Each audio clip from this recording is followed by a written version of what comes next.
Shake enough sifters, and you might find some gems. At first I thought it was a coin because it just laid on top of the sand.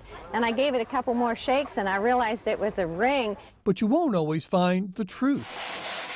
This dig in 1998 uncovered some artifacts from what's long been known as the Lost Colony, Sir Walter Raleigh's first attempt at a permanent English settlement on the North Carolina coast. Do we need to rename this story from the Lost Colony to the Abandoned Colony?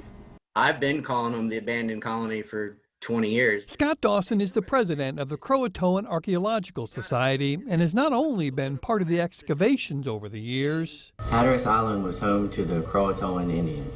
These were the first Native Americans the English ever met back in 1584. But knows the history. They were allies with the English in a war against the Secwepemc tribe who lived on the adjacent mainland. In his new book, The Lost Colony in Hatteras Island, he looks to correct the story told in North Carolina's famous play about the settlement. And out of the richness of the wilderness.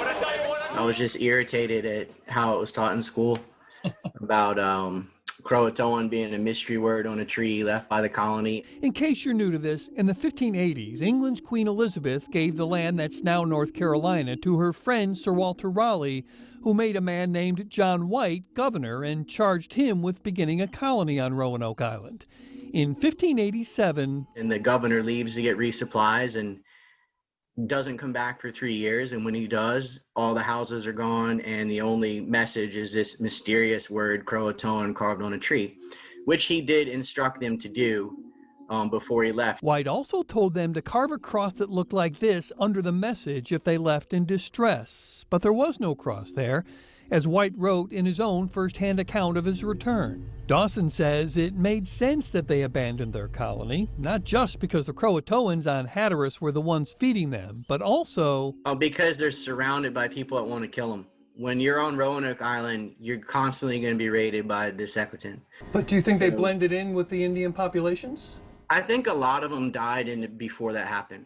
I mean, I think today we're thinking what we would do. That's what we would do. But 16th century is a little different. They don't speak the same language. They have a different religion, and that was a lot more of a barrier for them than it is us today. Though eventually they probably did begin to intermarry, beginning the melting pot America is today. Bob Buckley, Fox 8 News.